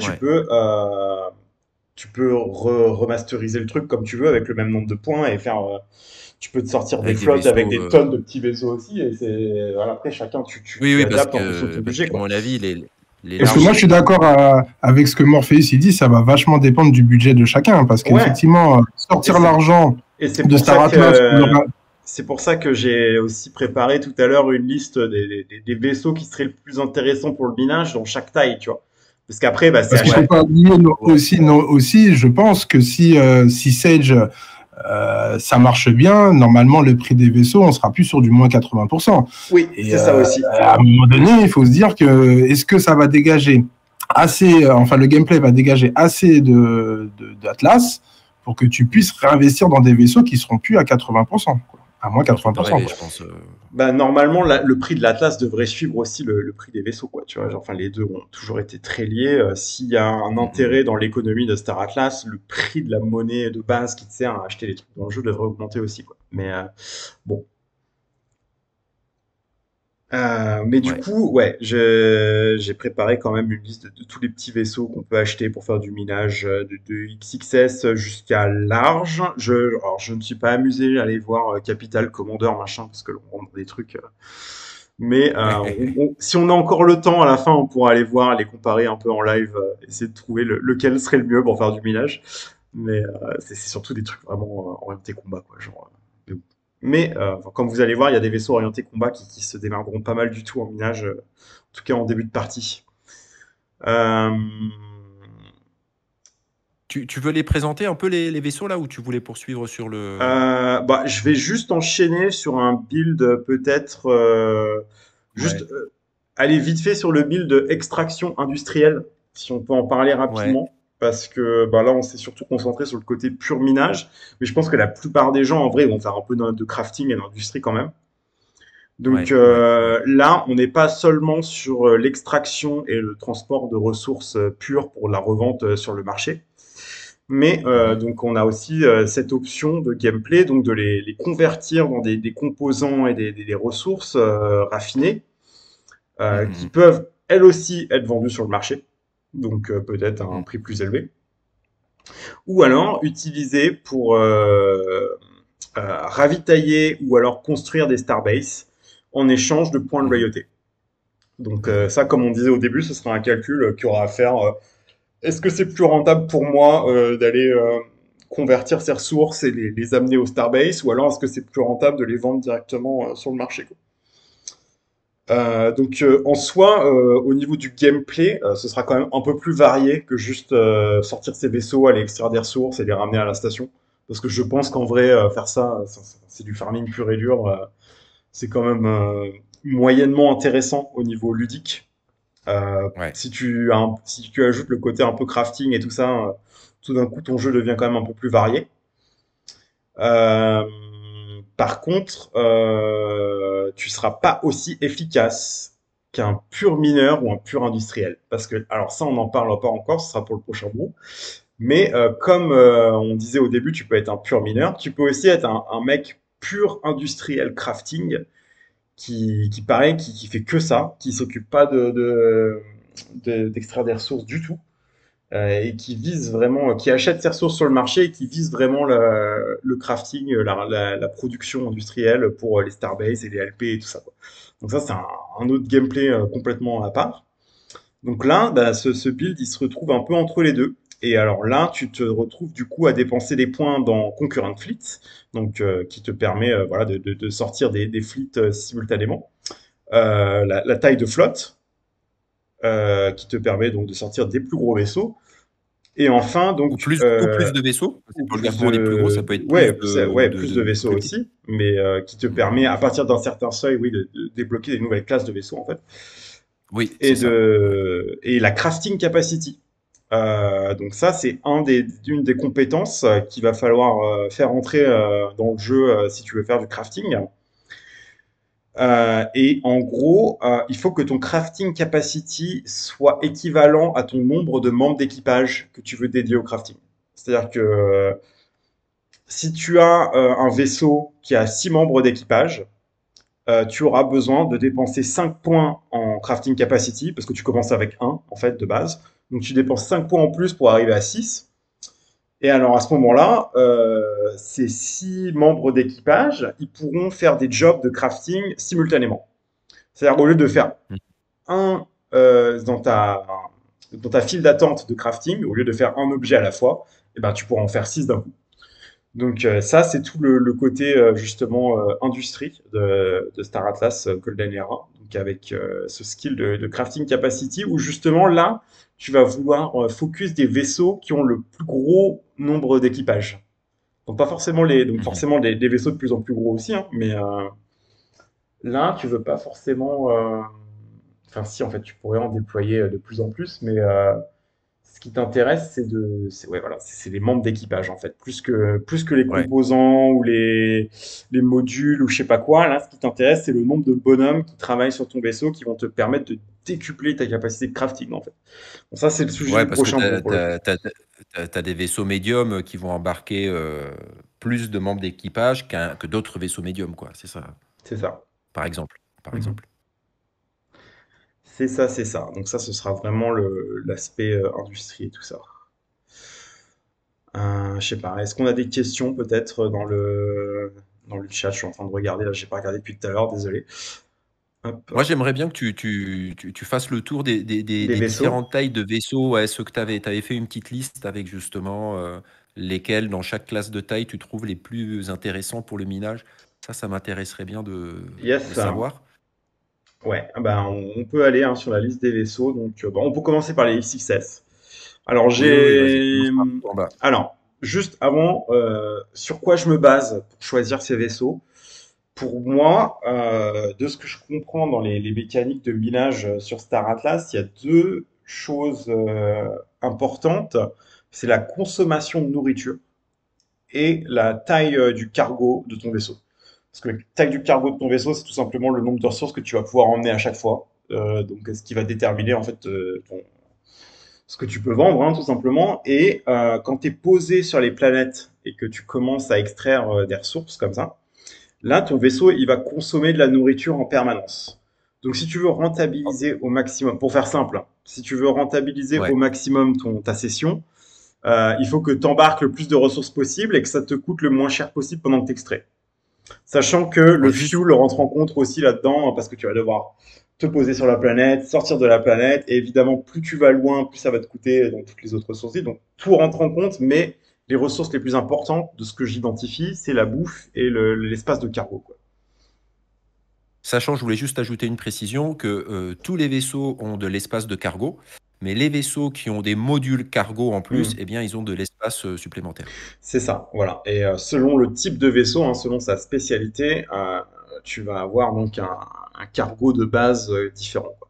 Donc ça, c'est pris en compte aussi. Euh, donc, pour la catégorie XXS, on croirait pas, mais bah, c'est le Pierce X4 du coup, hein, qui est genre un vaisseau de combattant, qui en soi a pas un cargo de fou, mais il a quand même un module de cargo en plus, et c'est un des, en termes de consommation de nourriture, il consomme seulement 23. C'est celui qui s'en sort le mieux, mine de rien, dans la catégorie XXS, qui a beaucoup de vaisseaux de course aussi, en fait. Le Pierce X4, ça semble être celui qui s'en sort le mieux dans cette petite catégorie, hein, justement, parce que bah, c'est tout simplement le seul qui a un module cargo, en fait. Donc les autres ont peut-être des munitions, du fuel, mais non, c'est le XXS qui a l'air de pouvoir embarquer le plus de choses avec lui, le Pierce X4, ouais. Alors à Euh, nouveau, à préciser aussi, les consommations de nourriture là qu'on vous donne, c'est pour c'est score, les ouais. consommations de nourriture qu'on a pour l'instant dans Score. Donc on sait que ça va sûrement changer dans Sage, la consommation des R4, c'est-à-dire des ressources, hein. Là actuellement, quand vous mettez vos vaisseaux dans Score, eh bien ils consomment des ressources, munitions, boîte à outils, nourriture et carburant. Donc c'est là-dessus qu'on s'est basé, mais on sait que dans Sage, tout ça va être revu, évidemment, ces chiffres-là, puisque Sage et Score, c'est deux choses bien différentes. Sage, on est sur un jeu dynamique, mais pour l'instant, comme on n'a pas d'autres métriques, on s'est basé là-dessus. Oui, c'est histoire Donc de quand Winston se... dit 23 de consommation de Oui, nourriture, c'est le c'est en score. C'est le Score, score. mais ça nous donne quand même une petite idée quand même de ce que ça sera dans Sage, quoi. C'est ça, c'est histoire de... Bon, ouais, voilà, on se base sur ce qu'on a pour l'instant, et puis ça, oui, ça nous permet de spéculer un peu sur l'avenir, quoi. Mais donc là où le X4 était le seul à se démarquer vraiment pour le minage dans la catégorie XXS, dans le XS, c'est un peu plus... Enfin, on a deux choix, en fait. On a le Pierce X5. Donc, bah, pareil, en termes de consommation de bouffe, on est à 173 par jour. Il dispose d'un module de cargo également. Et puis, on a également le Fimbul Lobby, qui, lui, par contre, en termes de consommation de nourriture, est beaucoup plus élevé. Alors, il est à 299, quasiment le double, quoi. Plus, il a un module de cargo aussi. Néanmoins, si on va aller piocher un peu dans le manuel, eh ben le Lobby, c'est un vaisseau de transport, tandis que le X5 est un fighter. Donc de base, le Lobby a 5 d'espace de cargo, alors que le X5 n'en a que 2. Alors donc ça va être un choix à faire. Il y en a un qui consomme 2 fois moins de nourriture, mais qui a que 2 d'espace de cargo, en tout cas enfin, sur les stats, quoi. Tandis que Ouais, les l'autre, valeurs. ouais, voilà, il consomme quasiment 300, mais il a 5 d'espace. Donc je pense que le lobby pourra quand même en emporter beaucoup plus que le Ouais. X5. C'est clair, c'est comme tu dis, c'est un vaisseau de transport à la base. Alors, à la base, c'est un vaisseau de transport de passagers, hein, pour plus tard. Hmm. Mais là, pour l'instant, dans Sage, on n'est pas encore dans ce détail, à ce niveau de détail. Donc, il rentre dans la catégorie des vaisseaux de transport et donc il se retrouve avec une valeur de cargo de 5, hein. Alors là, on différencie évidemment cette histoire de cargo module, hein. Le cargo module, c'est le module cargo qu'il peut y avoir sur un vaisseau X ou Y. Et la valeur de cargo, c'est ce que je vous disais tout à l'heure, c'est que chaque vaisseau a évidemment de l'espace de transport. Même s'il n'a pas le module correspondant, il a de l'espace de transport et cet espace est défini par une valeur. Et cette valeur, on peut la retrouver dans le tableau du manuel qui va nous donner les différentes valeurs selon les différentes catégories par rapport aux différents rôles de vaisseau. Donc là, on est sur le rôle transport. Le rôle transport, dans la catégorie espace qu'il a à l'intérieur, eh bien, la valeur est 5 pour lobby et 2 pour X5. Donc ouais, le lobby, en plus le lobby, il est assez bon marché, quoi, il me semble. Ouais, on peut regarder les prix là sur. Tiens, je vais regarder ça maintenant là, sur Red Le Spatula. prix au 6 Le, janvier 2023. Ouais, le prix au marché actuellement, hein, pas le prix VWAP. Donc on a, alors sur les Ask en USDC, là, on a le PIR65 qui a 33, bon c'est la même chose en fait, 33, quasiment 34 dollars là, hein, dans les Ask sur le PIR65 et 32 dollars pour le lobby. Donc ça se vaut, ça se vaut. Donc sur un Après, pur minage, en vrai je prendrais le lobby. Mais, VWAP, il est moins cher. C'est du simple au double après, sur le prix actuel, mais sur les prix Ouais. d'origine, je crois que le Oui. lobby il est à 60 Et le X5 est à 140. 140, C'est ça. 140 Ouais. ou 145, je sais plus. Mais valeur du marché actuel, ouais, les deux sont à peu près au même niveau, quoi.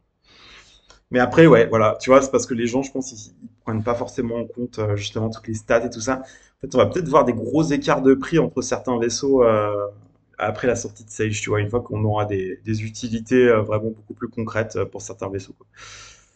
Bah ouais, je pense qu'en fonction des rendements que ça va donner, Hmm, il y a certains vaisseaux qui vont monter plus que d'autres, ouais. c'est ça. Il y a des affaires à prendre en ce moment, je pense. Sur la catégorie Est-ce small, que- Ouais, c'est ce que j'allais dire. pour enchaîner, alors bon, il y en a un qui se démarque clairement, c'est le R6, le Pierce R6, qui consomme 1040 de nourriture par jour. Alors c'est pas celui qui consomme le moins, mais c'est un repair ship, donc avec un espace de cargo, enfin un rating de cargo de 3 plus un module cargo embarqué. Donc quand tu le en fait en small, c'est simple, il y a quasiment que des fighters. Donc il n'y a pas de transporteur dédié, mais le R6 est celui qui s'en sort le mieux, même si c'est pas celui qui consomme le moins en termes de nourriture. Par contre, je mettrais quand même,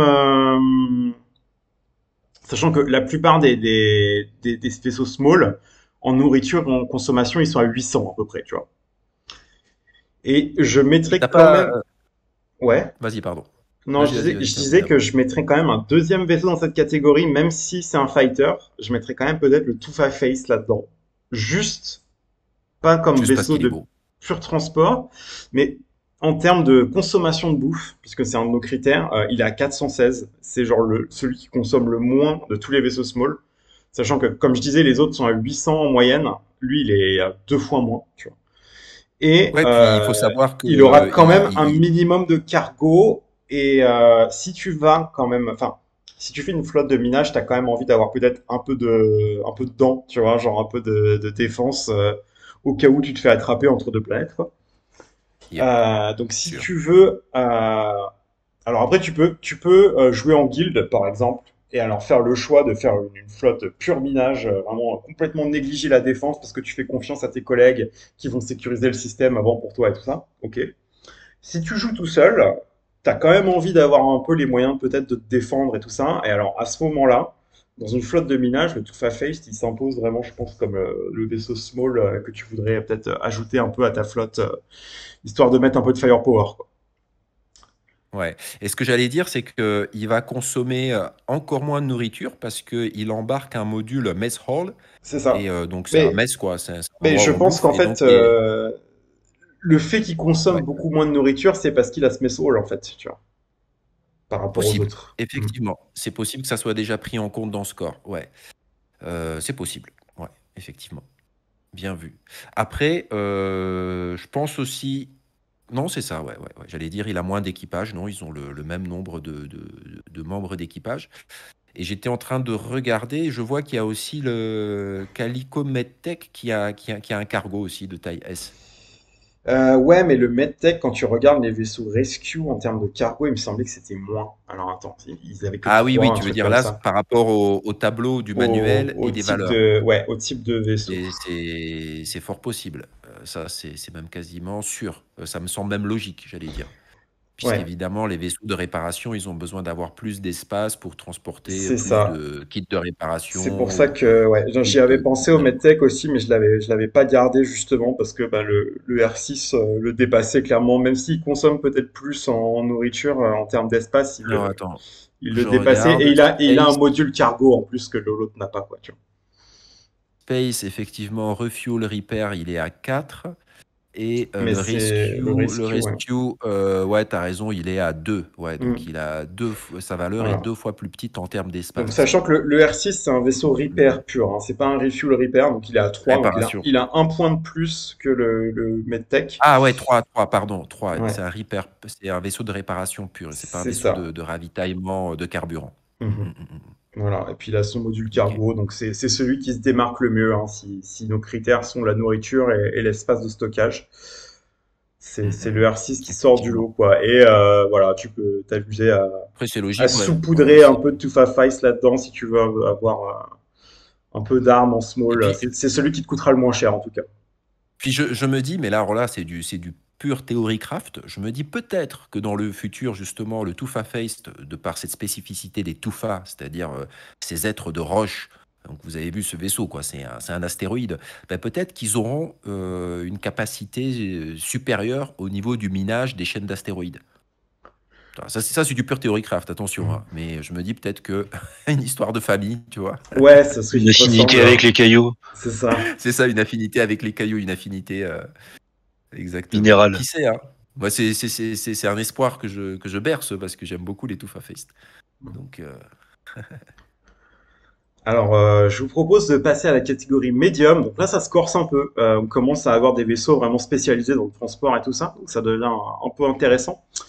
Et ben, on parlait de budget tout à l'heure. Donc là, c'est un peu un choix à faire, honnêtement. On a donc forcément le BIOS Packlight, le Fibul BIOS Packlight, qui est donc à 3510 de consommation de nourriture quotidienne. Par contre, il a 2 modules de cargo et 2 modules de fuel, et c'est un vaisseau de freight. Donc c'est genre, en termes de cargo, il est au top, quoi. et ils Dans sont, dans en les plus, il me médiums, semble, il enterre tout le monde, hein, en termes de stockage. C'est vraiment le vaisseau de il me, transport de cette il catégorie. me semble que ces modules de transport, en plus, ils sont. Ah non, c'est 2M. Il a 2M, ouais. Hmm. Ok.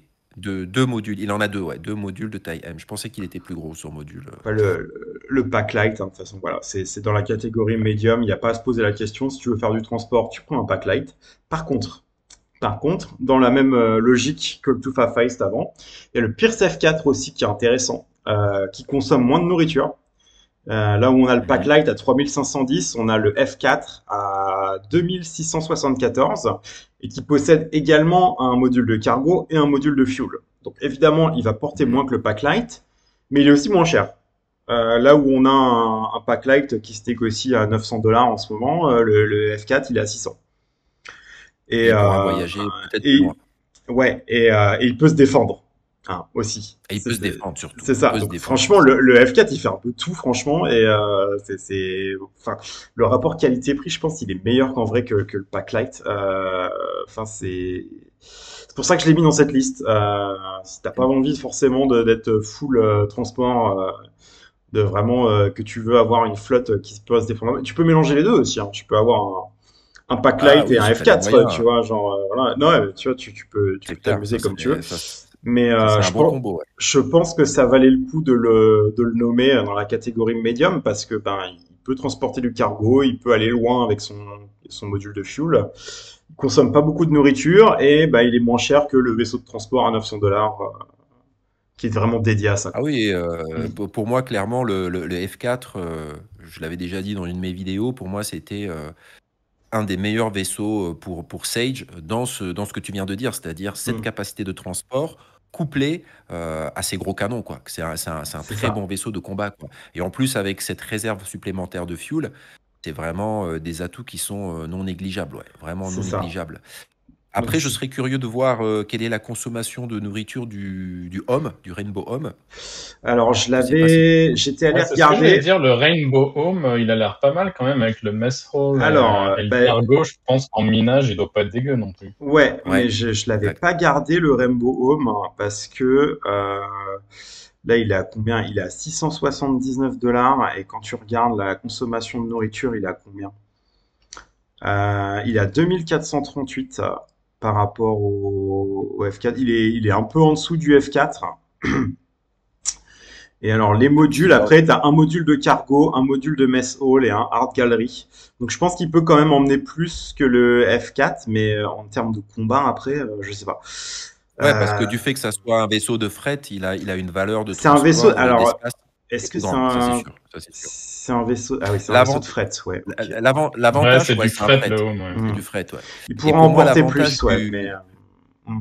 et un autre avantage qu'il a, c'est que il a un warp drive, c'est-à-dire une composante pour faire les sauts en hyperespace qui est de taille supérieure. C'est un vaisseau de taille M et il a un warp drive de taille L. Ça veut dire que c'est un vaisseau qui va pouvoir voyager, warper, faire des sauts hyperespace sur beaucoup plus de secteurs. Bon, ça serait un avantage pour lui. Après, il sera pas aussi bon en combat que le Pierce F4. Vraiment, le F4, ce que je vois, c'est que voilà, c'est-à-dire que voilà, tu pourras défendre ta cargaison beaucoup plus efficacement. C'est ça. L'autre, tu pourras fuir plus efficacement peut-être, mais je sais pas. Bah après, le home, il a aussi quand même le cargo, non, pas le cargo, la coque large. Pour aller détruire un home, va falloir se lever tôt quand même. Hein.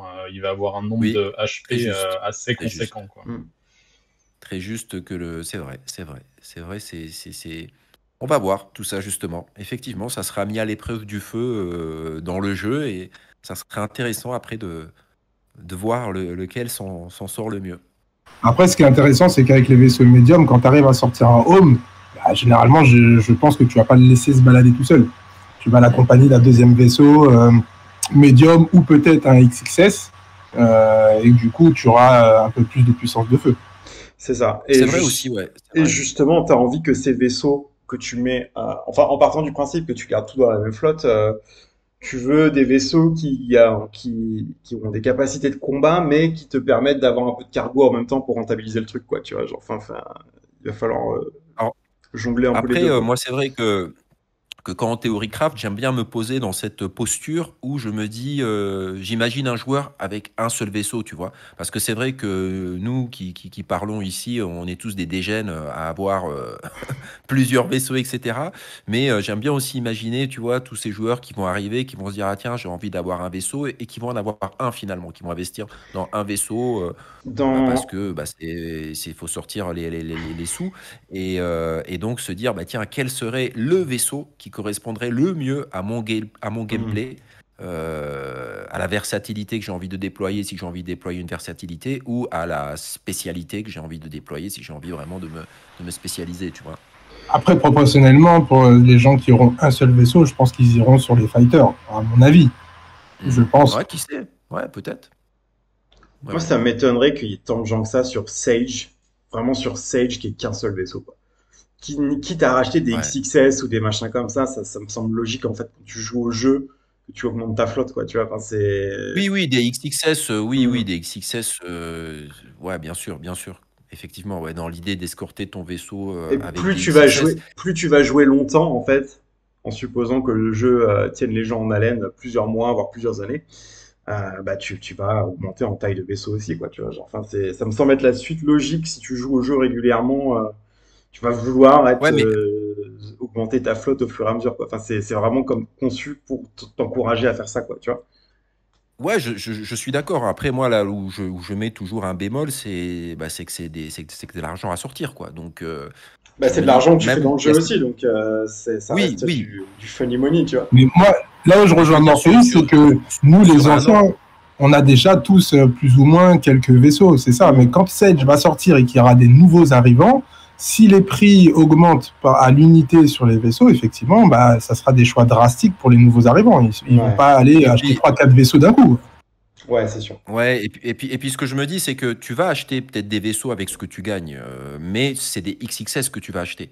Et c'est pas, ça va pas te permettre d'acheter un large. Enfin bon, je vais dire, si tu joues avec, par exemple, un vaisseau de taille M, il va pas te générer. Alors qui sait après, hein, évidemment, on peut après spéculer dans le jeu et des missions très spéciales où tu vas trouver une ressource unique et la revendre à prix d'or. Mais moi, je parle du truc lambda, tu vois, où tu vas extraire des ressources, revendre, faire du combat, gagner des points de loyauté. Ok, tu vas gagner de l'Atlas, mais à mon avis, tu vas pas gagner de quoi acheter un vaisseau de taille équivalente.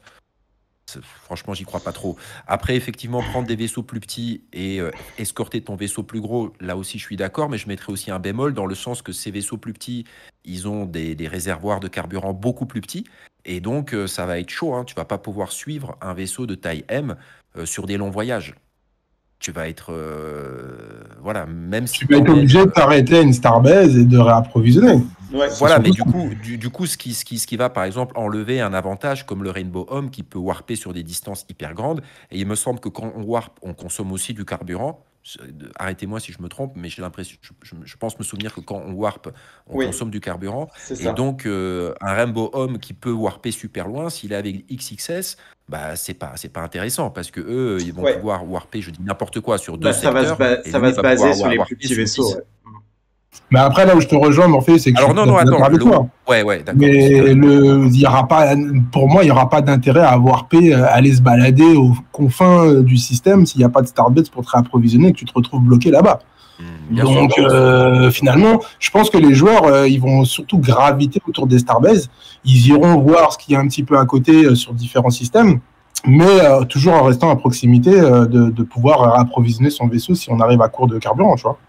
Et puis Ouais, bah alors après, bon, on pourrait s'éloigner en théorie craft, mais moi, par exemple, qui est un Rainbow Home, je vais te dire que ouais, je vais aller warper loin. Pourquoi? Parce que je veux aller dans des secteurs qu'ils appellent des secteurs sombres, c'est-à-dire des secteurs où peut-être il n'y a pas de planète.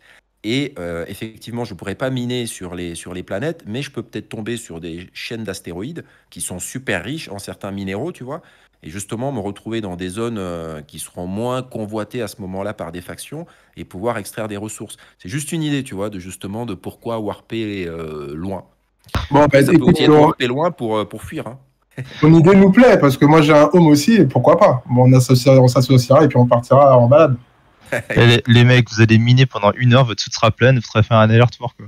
Ben ouais, c'est ça. Après, t'es obligé de revenir. Vous allez ramasser des miettes à chaque aller-retour, quoi. Mais Morpheus, il veut tellement se balader sur la carte parce que Morpheus, je sais pas de quelle faction il est, mais en fait, il veut directement, dès que Sedge va sortir, aller se balader dans l'autre faction pour voir ce qu'ils font là-bas, tout ça, découvrir. Je vais au fond de l'histoire. Mais en fait, après, peut-être que la chaîne d'astéroïdes, enfin, là l'idée, c'est que la chaîne d'astéroïdes que je vais peut-être trouver, je suis dans un délire total, on est d'accord, dessus, il y aura une ressource extra rare, tu vois. C'est ça le truc. C'est le. Alors évidemment, j'ai une chance sur 10 000, mais voilà, c'est ce côté-là que j'ai envie de tenter. Hein. Alors, je pense que Staraglass a créé le SES pour toi, Morpheus. Le SES, c'est pour moi, ouais. Excusez-moi, là. Faut qu'on envoie des petits groupes de pirates dans les zones sombres pour trouver Morpheus avec son cargo rempli de diamants. C'est ça. Et avec mes posters dans la galerie du vaisseau, quoi, qui vont être perdus une fois que vous m'aurez détruit. Mais justement, le home, il a cette capacité de warp, mais c'est aussi parce que c'est censé un truc. Le rôle du home à la base, c'est de prendre des objets de grande valeur et de les amener rapidement du point A au point B, tu vois. Genre des artefacts, des machins comme ça, tu vois, c'est pas forcément le fret en Catch soi. me if you can, quoi. Ouais. Mais c'est pas. Si tu peux. C'est pas réparti sur la flotte, tout ce qui est ressources, cargo, essence. Si, c'est réparti sur la flotte. Mais là, j'étais dans l'idée de un vaisseau qui se balade tout seul, tu vois. Voilà. Ah, d'accord. Oui, non, mais parce que oui. Oui, tu peux faire une flotte d'un vaisseau, quoi. Tu peux faire des flottes d'un vaisseau, ouais. Oui, non, mais parce que tout à l'heure, on parlait d'avoir plusieurs vaisseaux et du fait de mettre un home, par exemple, avec des XXS, ça n'allait pas aller. Mais si, en fait, parce que ça va être parti. Oui, t'as raison. Au début, c'est vrai, très très juste. Merci d'avoir mis cette précision. Effectivement. Ah, j'étais pas sûr, mais merci aussi, ouais. Au début, c'est vrai qu'on partage notre cargaison au niveau de la flotte. Donc, en plus, c'est Morpheus qui l'avait dit à plusieurs brousses, justement, que quand tu avais un vaisseau médium et que tu étais avec des petits, tu pourrais, avec le nombre de points, aller emmener tout le monde plus loin, quoi. Mais attention, là, on est toujours dans les premières versions de Stage, sachant que par la suite, ça ne va pas fonctionner comme ça à terme. Ça, c'est vraiment dans les... Ce qu'il faut voir, en fait, c'est que le manuel là, qui est sorti, c'est le manuel de la pré-alpha et de la V0. Et vous avez vu que les claim stakes, qui donc correspondent à la V1, c'est déjà en annexe du manuel. Donc, ce qu'il faut comprendre, c'est que vraiment, ce manuel, il se focalise sur la pré-alpha et la V0. Et que dans le temps, alors peut-être dans plusieurs années, donc ce que je dis là, ça sera peut-être dans 2-3 ans. Dans les versions V2, V3, etc., là, ça sera beaucoup plus affiné. Et là, effectivement, il faudra se poser beaucoup plus de questions spécifiques. Ou même au niveau Mais en gros, il y a combien de Bah, versions? Parce que s'il y a une Unreal 5 qui va sortir de 5 ans, s'il y a 5 versions, c'est une année par version, quoi, en gros. Je sais pas, bon, ça après on va pas, on peut spéculer là-dessus, hein, mais On peut en tout dire cas, il une y en a année par 80. version si t'es très conservateur, quoi. Mais en vrai, alors faut savoir que Moi je pense Sage va que évoluer en même temps que l'UE5, hein, mais moi je pense que ça va aller plus vite Ouais, je sur pense. Sage à un moment Je parce pense que aussi, parce que moi, ça me semble long de sortir la V1, genre dans un an, quoi, tu vois, avec les clip steak. Moi, je pense que en vrai, ouais ouais non non non non dans non non non six non non mois et quelques, sinon on aura un truc jouable, tu vois. ouais ouais moi je pense que la V1 la V0 la V1 pour moi elles sont pour cette année c'est sûr. Je Euh, pense aussi, ouais. et la V2 peut-être même qu'elle sera là en fin d'année, c'est possible. Parce que si tu Sachant que pour regardes l'instant il y a la, di- quatre ouais, versions pour l'instant la pour répondre. différence entre la Vachement V0 optimiste. et la V1, il y a très peu de choses, quoi. Genre, c'est vraiment juste les claim stake et les lands, quoi, la V1. C'est que ça, quoi. Yep, Donc, yep. ouais. Parce qu'il faut qu'il y ait des joueurs qui s'intéressent au jeu, qui remontent les informations à l'équipe, que l'équipe change, fasse ses modifications. Moi, je pense qu'à un moment donné, le temps que tout se lance, on en a quand même pour un moment. Ils sont déjà en retard sur la sortie de Sage. Ça devait sortir fin décembre, là, on arrive sur février. C'est vache. Ils vont modifier en plus plein de choses au fur et à mesure, en fonction des remontées, mais sortir les versions comme ça les unes après les autres, je doute. Hein. Ça va pas être tous les 3 mois non plus, hein, c'est sûr. Mais Non, ça c'est sûr. Ça c'est sûr. moi, je pense que la À mon V2. avis, ce qui risque de prendre de plus longtemps, c'est l'arrivée sur le mainnet, quoi. Quand tu vois déjà à l'époque où ils voulaient sortir le DAO et que le DAO avait été retardé de 6 mois juste parce qu'ils avaient il y avait des petits doutes sur la sécurité des assets et tout. Ils avaient retardé à fond. Ouais. Là, à mon avis, ça va être pareil. Ils vont rien lancer sur le mainnet tant qu'ils sont pas sûrs à 200% Ça c'est qu'il y ait sûr. Ça, c'est sûr. aucune possibilité que tu perdes un vaisseau ou quoi. À mon avis, c'est ça qui va prendre le plus longtemps. Après, on verra. Oui, mais, c'est pour ça, c'est pour moi ce qui va vraiment donner le tempo et qui va prendre le plus de temps, ça va être le testnet, quoi. C'est-à-dire, c'est le testnet qui, pour moi, va durer le plus longtemps. Une Mais fois qu'on aura passé le testnet, c'est là où je pense que justement, les choses peuvent s'enchaîner plus vite. C'est pour ça que si le testnet, je sais pas, il dure 4 mois, je sais pas, je dis n'importe quoi, c'est pour ça que pour moi, ça me semble tout à fait plausible que, comme dit Winston, après, t'es une autre version qui arrive 2 mois après, tu vois. Mais le testnet, Ouais. c'est sur toutes les versions alors, ou c'est sur que la V0, ah oui, la V. à chaque fois, à chaque nouvelle version, ils vont devoir passer par le testnet parce que tu peux pas faire une mise à jour sur le mainnet alors qu'il y a des sous en jeu et tout ça. Alors que si tu intègres un bug au jeu qui fait qu'il y a un exploit ou un truc comme ça, enfin, c'est irrattrapable après en fait. Donc, enfin, c'est. Ils peuvent eux faire une version testnet pour eux ou une version devnet pour eux pour tester les nouveaux modules qu'ils implémentent, mais je pense pas qu'ils referont une version testnet pour les joueurs à chaque nouvelle release. Ça paraît chaud quand même. Ou alors peut-être un petit lot de joueurs. Ouais, il y aura tu vois, peut-être un peu une- comme une les team évocatifs test, sur Star Citizen, hein, une sélection de testeurs, ouais. Ouais, parce que le problème, c'est qu'une fois qu'ils lancent une fois qu'ils lancent une version sur le mainnet, tu vas avoir toutes les infos qui vont être enregistrées sur la blockchain, quoi. Du coup, tu peux pas repartir sur Ça le compte testnet, pecto, hein. sinon Tu peux pas dire je fais un tu wipe, détruis ouais. des assets, quoi. Tu peux pas wiper Donc, après, hein, c'est mort. Donc il va falloir assumer après à chaque fois qu'il faut une mise à jour les potentielles conséquences, tu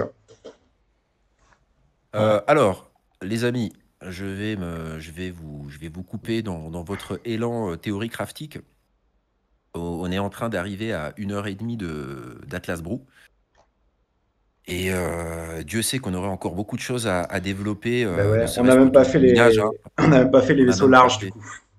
on n'a pas fait les larges, etc. Mais je pense que on va clore ici pour aujourd'hui. On peut continuer à bavarder, bien sûr,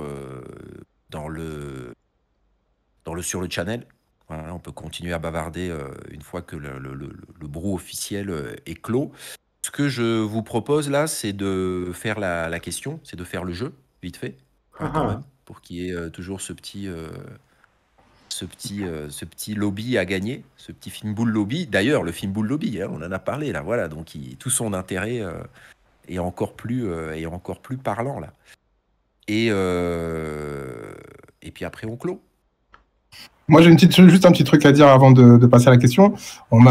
J'ai beaucoup entendu apparemment que l'Atlas Brew en anglais, il était assez ennuyeux, pas très captivant. Et du coup, je me suis dit que effectivement, des fois, on dépasse 1 heure, 1 heure et demie.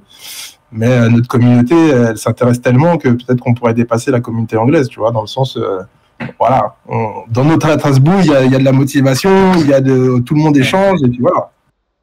Ouais, bien sûr, ouais. Non, mais après, franchement, je sais pas qui c'est que t'as dit ça, mais les Atlas Brew anglophones, ils sont très, très intéressants. Non, franchement, ils sont super intéressants. Et puis, dedans, tu as José, qui est un des cerveaux du lore. Et donc, en fait, qui a accès à énormément d'informations croisées. Parce que justement, pour nourrir le lore, ou quand il confronte le lore, enfin, il doit confronter le lore au travail des autres équipes. Donc, en fait, ce gars-là, mine de rien, ce petit pingouin rigolo, il a une mine d'informations dans sa tête et il en distille régulièrement de manière discrète au sein de l'Atlas Brew. Je peux te dire, je les écoute, ils sont intéressants. Ils sont vraiment intéressants. Oh, non, les Atlas Brew en anglais sont très bien. Ouais. Il y a tout le temps, c'est une mine d'infos à chaque fois. Ouais, c'est différent. C'est moins interactif, mais ouais, il y a José qui balance un peu de l'alpha de temps en temps. Donc. Ouais, voilà. Puis ils sont plus... Ils sont posés et tout, ils sont bien disciplinés. J'ai l'impression, chaque fois que je les écoute, je me dis, putain, ils ont l'air vachement sages tous. Voilà.